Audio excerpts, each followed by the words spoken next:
नमस्कार, मैं हूं मनोज वर्मा और आप देख रहे हैं अटेंशन। और अटेंशन में आज बात होगी कागजी शेर घर में ढेर। जी हाँ, लोकसभा चुनाव में कांग्रेस के शेर अपने घर में ढेर हो गए। विधानसभा चुनाव में जिन 66 सीटों पर कांग्रेस जीती थी, उनमें से भी 50 सीटों पर लोकसभा चुनाव में बीजेपी को लीड मिली है।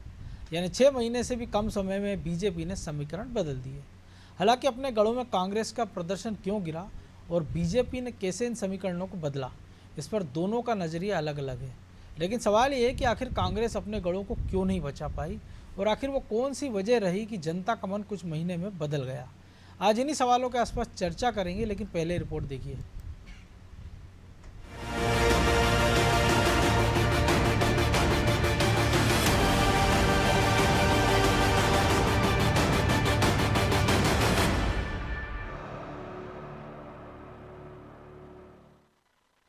बीजेपी के पक्ष में रहा 24 का रण। कई सीटों पर 6 महीने में बदले समीकरण। करीब 6 महीने पहले जिन 66 विधानसभा सीटों पर कांग्रेस चुनाव जीती थी, वहां बीजेपी ने लोकसभा चुनाव में समीकरण बदल दिए। इन 66 सीटों में से 50 सीटों पर बीजेपी को लीड मिली। यानी कांग्रेस जिन सीटों के भरोसे लीड लेने की कोशिश कर रही थी, वहीं उसे मुंह की खानी पड़ी। लेकिन कांग्रेस ने अपनी पकड़ वाली सीटों को कैसे गंवा दिया, इसके पीछे के कारण क्या है, इस पर वो मंथन जरूर करेगी। लेकिन इसके पीछे जो अहम कारण अब तक समझ आ रहे हैं, वो है कांग्रेस विधायकों का दल बदल करना, जैसे रामनिवास रावत और निर्मला सप्रे। इतना ही नहीं, विधानसभा चुनाव में कांग्रेस ने कमलनाथ के नेतृत्व में चुनाव लड़ा था, तो लोकसभा चुनाव जीतू पटवारी की अगुवाई में लड़ा गया। हालांकि अब इन सीटों पर बीजेपी की लीड को लेकर कांग्रेस का क्या कहना है, तो सुनिए। जीतू पटवारी जी ने जिस तरह से काम किया है, मैं समझता हूँ पूरा प्रदेश साक्षी इस बात का कि उन्होंने एक एक लोकसभा में एक एक कार्यकर्ता को रिचार्ज किया। यहाँ तक कि जब वो यूथ कांग्रेस के प्रदेश अध्यक्ष हुआ करते थे, उस समय के कुछ लोग घर बैठ गए थे, लेकिन जीतू पटवारी जी अध्यक्ष बनने के बाद वो सारे लोग निकल कर आए, उन्होंने काम किया। तो सत्ता का दुरुपयोग लगातार हुआ है। बाकी रहा सवाल कांग्रेस का, तो कांग्रेस ने जी तोड़ मेहनत की और आगे भी करती जाएगी। बीजेपी ने प्रदेश की सभी 29 सीटें जीती हैं। इसमें से 18 सीटें ऐसी हैं जिनके तहत आने वाली सभी विधानसभा सीटों पर उसे लीड मिली। इनमें गुना, सागर, टीकमगढ़, दमोह, खजुराहो और सतना शामिल है। वहीं कांग्रेस अपने खाते की केवल 16 सीटें ही संभाल सकी। अब 6 महीने के भीतर ही बीजेपी ने कैसे कांग्रेस की पकड़ वाली सीटें छीनी, उसकी रणनीति क्या थी, वो समझ लेते हैं। सभा में अब कांग्रेस का कोई सांसद नहीं है। 66 की सीटों पर इनकी पहले विजय श्री प्राप्त हुई थी विधानसभा में। उन 66 सीटों में भी 50 सीट भारतीय जनता पार्टी को भगवान रूपी जनता ने थम्पिंग आशीर्वाद दिया है। हमारा वोट शेयर भी लगभग 60% हो गया है और इनका जो 32% है, लगभग 2 गुना वोट शेयर मिला। और जिनको जितने वोट मिले उससे 1 करोड़ 3 लाख वोट ज्यादा भारतीय जनता पार्टी को मिले हैं। तो मुझे लगता है आज नैतिकता के आधार पर जीतू पटवारी जी को त्याग पत्र देना चाहिए। 2019 की तुलना में लोकसभा चुनाव में कांग्रेस का वोट शेयर घटा है। लिहाजा अब कांग्रेस के वरिष्ठ नेता, संगठन और जिम्मेदारों पर सवाल उठा रहे हैं। साथ ही कैसे कांग्रेस के हाथ से उनके गढ़ निकलते जा रहे हैं, इसको लेकर पीसीसी चीफ के कार्यकाल की समीक्षा करने की मांग हो रही है। खैर, इसमें कोई दो राय नहीं कि कांग्रेस का प्रदर्शन बेहद ही निराशाजनक रहा। लिहाजा देखना अब ये है कि आने वाले दिनों में कांग्रेस संगठन में क्या बड़े बदलाव होते हैं। ब्यूरो रिपोर्ट, अनादि टीवी।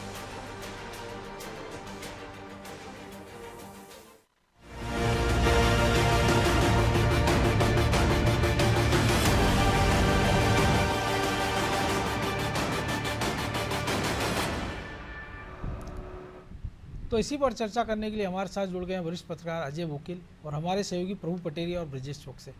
वो स्वागत है वकील जी आपका अनादि टीवी में। आवाज़ मिल रही है आपको वकील जी? आप अनम्यूट कर लीजिए आपका मोबाइल।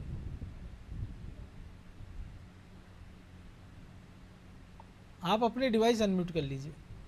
हाँ जी आ रही है मेरी आवाज? हाँ, बिल्कुल बिल्कुल आ रही। तो अजय जी ज़्यादा वक्त बीता नहीं और अभी के नतीजों की बात करें कि 4 तारीख को जब नतीजा आया तो हमने देखा कि देश के कई हिस्सों में, पड़ोसी राज्यों में भी बात करें, राजस्थान की बात कर लें, उत्तर प्रदेश की, महाराष्ट्र की, कि कांग्रेस ने अच्छा परफॉर्म किया।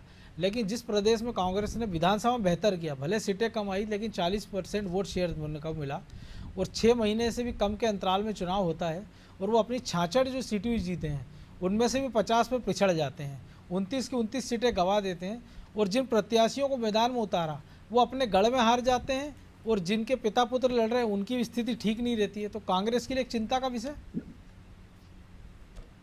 देखिए, लोकसभा चुनाव की अगर बात करें तो कांग्रेस यहाँ चुनाव लड़ कहाँ रही थी, ये बताइए मेरे को। जो प्रत्याशी ही 2-4-5 सीटों पर टक्कर दे रहे थे, एक संगठन के तौर पे अगर देखा जाए तो कांग्रेस की नजर आ ही नहीं रही थी। दरअसल विधानसभा चुनाव के अंदर जो कांग्रेस को मात मिली थी, उससे जो एक निराशा का भाव पार्टी में पैदा हुआ था, वो लोकसभा चुनाव तक आते आते कम होने के बजाय मेरे ख्याल से और बढ़ता ही चला गया। और इसलिए हम देख रहे थे कि लगातार लोग कांग्रेस छोड़ के बीजेपी में शामिल होते जा रहे। तो ये इस बात का स्पष्ट संकेत था कि पार्टी के पास कोई रणनीति नहीं थी। जिस तरह से दूसरे राज्यों के अंदर कांग्रेस ने बहुत ताकत से चुनाव लड़ा और उसका नतीजा भी उनको मिला है, एक रणनीति के साथ लड़ा है, वैसा मध्य प्रदेश में तो कहीं लगा ही नहीं। और आप ये देखिए कि राहुल गांधी ने भी 5 सभाएं मध्य प्रदेश में की थी और खास करके जो आदिवासी इलाकों में वो ज्यादातर उन्होंने सभाएं की थी। उनका नतीजा क्या आया? जहां पर जो आरक्षण खत्म करना और संविधान खत्म करने को लेकर के जो अफवाह फैली या जो एक हवा बनाई गई, उसका असर मध्य प्रदेश में शून्य रहा। ये यहाँ पर दलित और आदिवासी उसी तरह बीजेपी के साथ इंटैक्ट रहे हैं जैसे कि विधानसभा चुनाव में थे, बल्कि बीजेपी का वोट और बढ़ गया। बिल्कुल, तो ये बड़ी आश्चर्यजनक बात है कि जो हवा बाकी राज्यों में थी उसका असर मध्य प्रदेश, छत्तीसगढ़, इन राज्यों में कोई खास दिखाई नहीं पड़ा। तो इसका कारण यही था कि संगठन के स्तर पर कहीं कोई इस तरह की लड़ाई दिख नहीं थी, उन लोगों को तैयारी थी ना, वो लोगों तक पहुंचने का उस तरह का घुमाता था। तो ये नतीजा आना ही था जो आप बता रहे हैं। लेकिन अजय जी, कमोबेश विधानसभा में वही नतीजा राजस्थान में हमने देखा था, छत्तीसगढ़ में भी देखा था।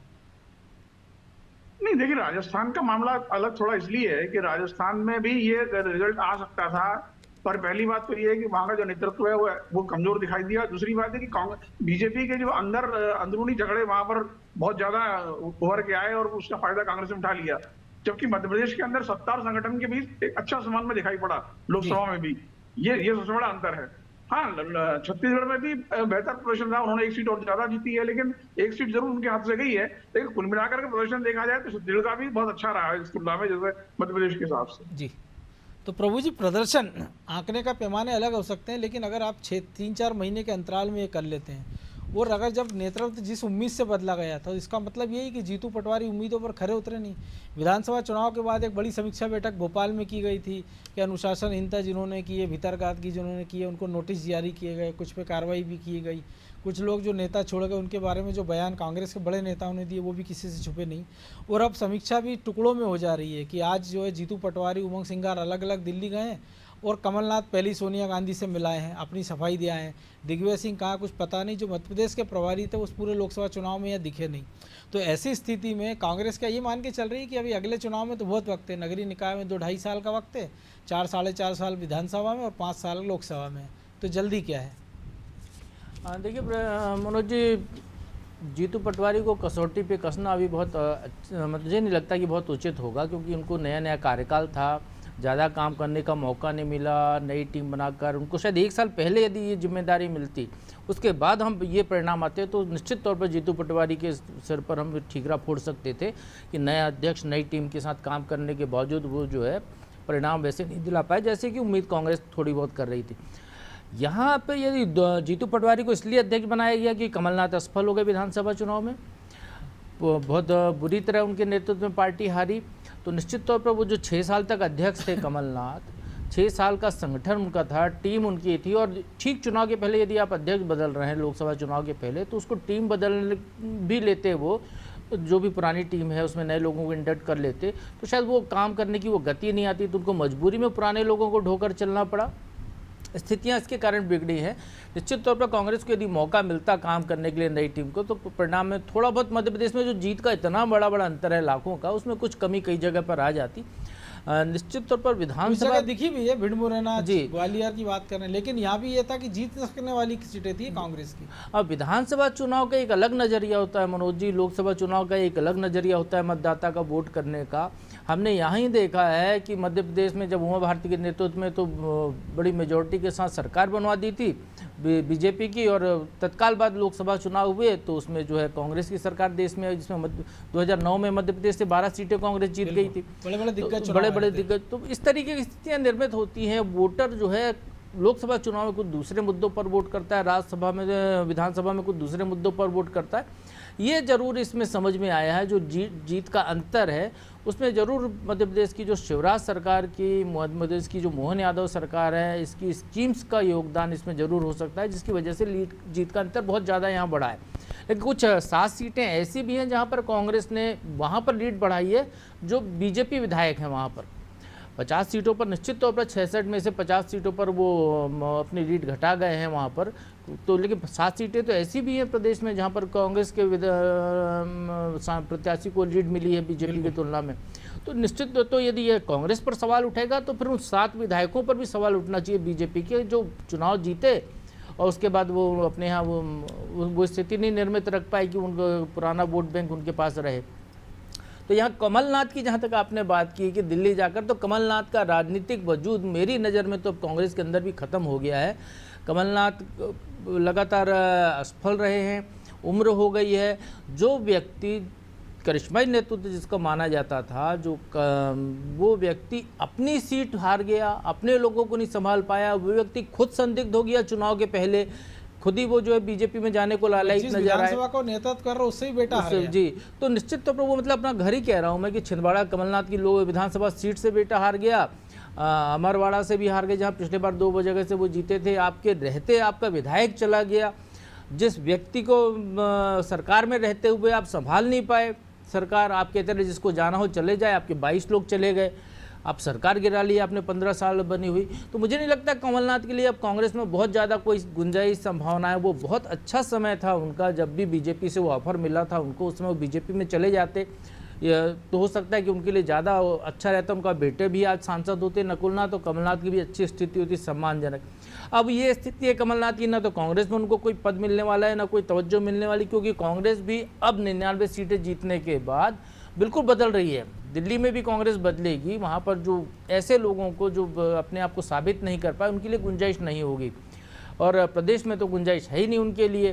तो निश्चित तौर पर कमलनाथ को अब जो है विश्राम करना चाहिए, संन्यास की मुद्रा में आना चाहिए, अपने बेटे को भी राजनीति छोड़कर उसको अब उद्योग धंधे जो भी हैं उनके उसकी तरफ ध्यान केंद्रित करें, तो शायद उनके लिए ज़्यादा बेहतर होगा, क्योंकि ना तो बीजेपी लेगी ना कांग्रेस लेने की स्थिति में है। बिल्कुल।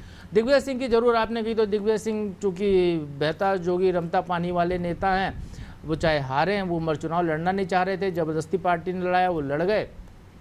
बाकी वो अपना काम करते रहेंगे, जो उनका एजेंडा है वो उस पर वो लगातार बात करते रहेंगे। 2 साल तो वो राज्यसभा में है, उनका और हो सकता है एक आध पदयात्रा और बड़ी वो कर लें कहीं पर।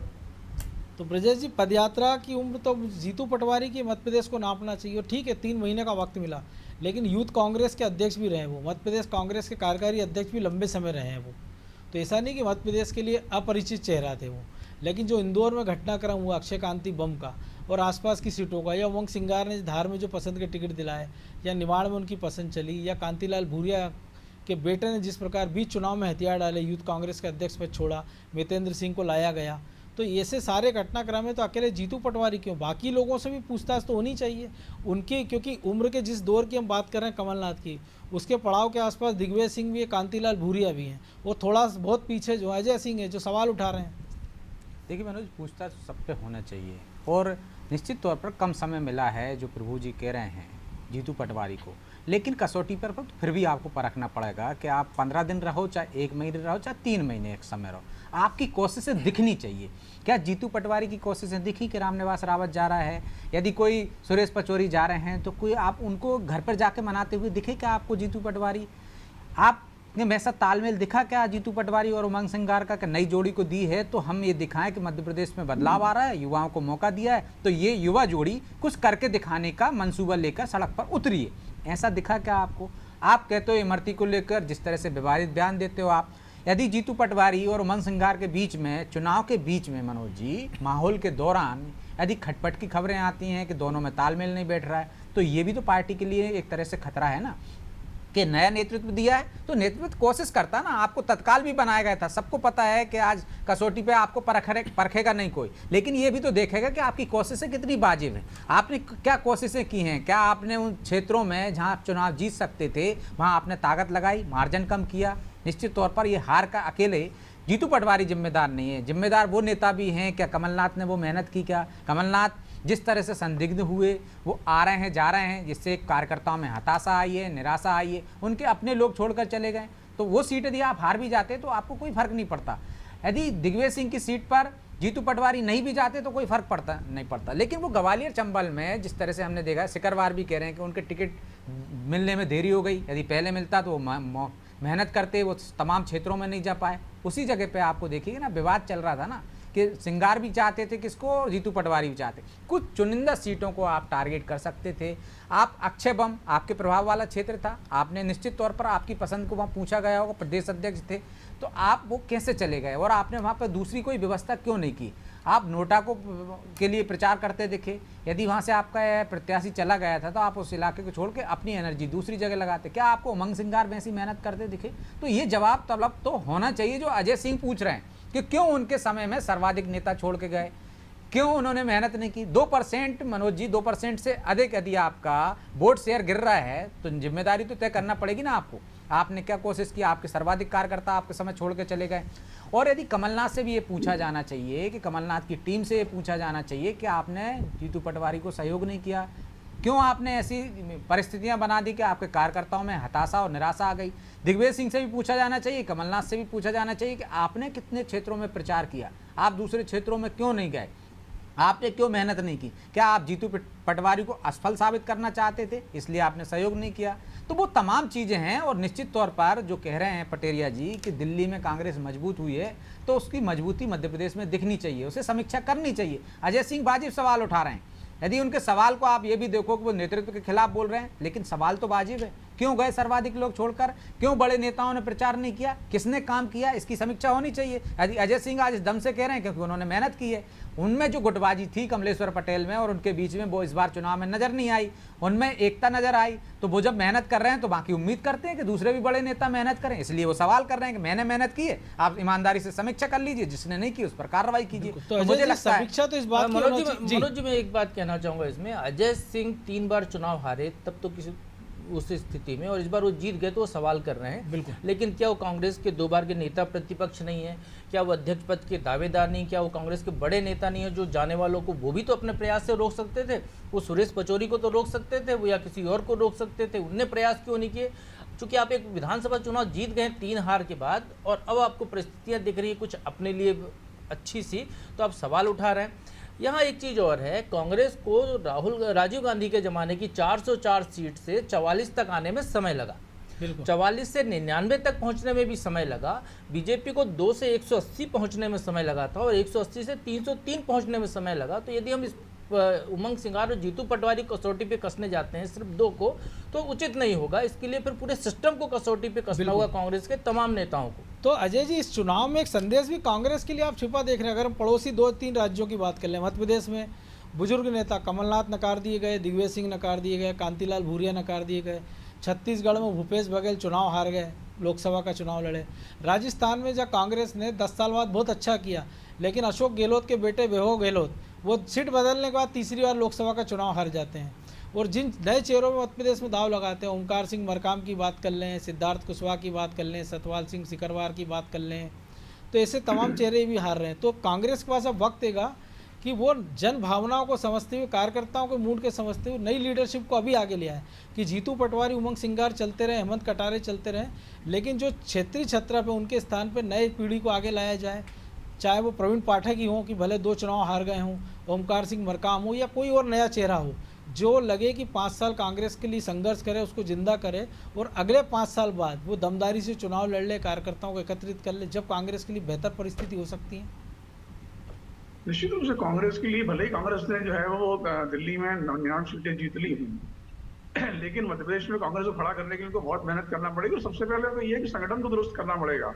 जब तक आप संगठन को इतना सक्षम नहीं बनाएंगे कि वो चुनाव लड़े ताकत से और सीटें जीत के लाए, और ऐसे लोग उसके अंदर नहीं होंगे। भले ठीक है, अभी आपने जैसे प्रभु जी ने कहा, इस बात से सहमत हूँ कि अभी आप उनको दोषी नहीं ठहरा सकते, अगर उनको बने हुए बना समय कितना हुआ उनको, 6 महीने में उमंग सिंगार और जीतू पटवारी ऐसा कौन सा बड़ा रिजल्ट दे देते। अभी तो उनका संगठन भी तैयार नहीं हुआ है, न उनकी कार्यकारिणी उस तरह से बन पाई है, तो इनसे रिजल्ट आने में वक्त लगेगा। और अभी आगे ये किस तरह से काम करते हैं इस पर काफी कुछ निर्भर करता है। उनका मुकाबला बीजेपी जैसी पार्टी से है जो 24 घंटे राजनीति करती है और 24 घंटे चुनाव की तैयारी में लगी रहती है। हालांकि इस बार थोड़ा झटका लग गया उनको, अलग बात है, लेकिन इसका मतलब उनको कोई बहुत बड़ा डेंट लगा हुआ ऐसा भी नहीं है। उनका वोट परसेंटेज 0.5%, 1% ही घटा। तो कुल मिला के ये है कि अगर कांग्रेस को आगे मध्य प्रदेश में खास करके फिर से खड़ा होना है, तो उसको लोग बहुत लंबी प्लानिंग के तहत काम करना पड़ेगा और एक दूरगामी रणनीति बनानी पड़ेगी और नए लोगों को आगे लाना पड़ेगा। आप ये मान करके चलिए कि इस चुनाव ने मध्य प्रदेश में दिग्विजय सिंह, कमलनाथ, उसमें अजय सिंह भी शामिल हैं, ऐसे उन सारे नेताओं की राजनीति अब समाप्ति की ओर है। अब आपको नया खून लाना पड़ेगा और नई रणनीति के साथ आगे बढ़ना पड़ेगा, जिसमें रिजल्ट आने में वक्त लगेगा। इनका बीजेपी कांग्रेस का टारगेट तो अगला विधानसभा चुनाव, लोकसभा चुनाव होना चाहिए।